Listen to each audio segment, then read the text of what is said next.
करोड़पति आदमी था, करोड़पति नहीं उसे अरबपति कहिए आप, अरबपति। 50 तो नौकर थे घर में, करोड़ों की गाड़ियां थी घर में, आली शान बंगला था, जो चाहे वो कर सकता था। उसके पास वो बहुत सुंदर भी था, शरीर भी सुंदर था, हाँ बहुत सारे सुखों की उसे अनुभूति, सोना था, पैसा था, जो भी उसे भोग चाहिए थे भोग भी अवेलेबल थे, सब कुछ था। और देखिए उसका एक बेटा था। जरा समझिएगा, कब ये चर्चा आप पर भी घटित हो सकती है। एक आदमी था, बहुत सुखी था, पत्नी बहुत सुंदर थी, बेटा बहुत सुंदर था, वो भी बहुत सुंदर था, घर बहुत बड़ा था, बड़ा नाम था, बड़ा पद था, मतलब जो जिसकी लोग कल्पना करते हैं वो सब उसके पास अवेलेबल था, सब कुछ था। खुद का विमान था, हेलीकॉप्टर, हवाई जहाज खुद का था, सब कुछ था।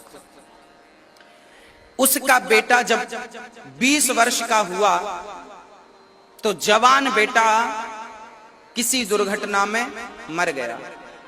अब समझिएगा, पहले 20 साल तक बहुत सुख था और अब 20 साल बाद जब बेटा मरा तो अब उसका वो सुख अब उसके किसी काम का नहीं, वो बहुत दुखी हो गया, मेरा बेटा मर गया, बेटा मर गया, बेटा बेटा बेटा बेटा मर गया, बेटा। अब वो जितना सुखी था उससे कहीं ज्यादा वो दुखी हो गया। मतलब पहले वो स्वर्ग में था और अब स्वर्ग से निकलकर नरक में चला गया। यही है नरक और यही है स्वर्ग। इस दुनिया में यही नरक है और यही स्वर्ग है। इसलिए मैं आपसे कहता हूं कि यदि आपके पास विवेक है, ज्ञान है, तो आप कभी भी नरक नहीं जाएंगे, अर्थात आप डिप्रेशन में नहीं जाएंगे, आप अधिक सोचेंगे नहीं, अधिक चिंतन नहीं होगा। हाँ, तो आप ये मानिए कि यही स्वर्ग और यही नरक है। श्री नारद जी कहते हैं कि आपने इन जीवों को मारा है, अब इसका फल आपको भोगना पड़ेगा और इसका फल है आपको दुख उठाना पड़ेगा, बहुत दुखी रहना पड़ेगा।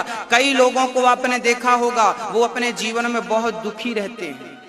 क्यों रहते हैं दुखी? और कई लोगों को आपने देखा होगा घास की झोपड़ी में भी बड़े खुश रहते हैं। तो जो खुश रहते हैं वो स्वर्ग में रह रहे हैं और जो दुखी हैं वो यहीं पर नरक में रह रहे हैं, यही नरक है उनके लिए। तो यही स्वर्ग है और यही नरक है। अब आप अपनी बुद्धि पर, आपकी मानसिकता, आपकी विचारधारा, आपके संस्कार, आपकी बुद्धि, आपके विवेक पर निर्भर करता है कि आप स्वर्ग में रह रहे हैं या नरक में रह रहे हैं। ये प्रकृति सबके लिए बराबर है, यही स्वर्ग यही नरक, इसके बाद फिर वहां भी कुछ है।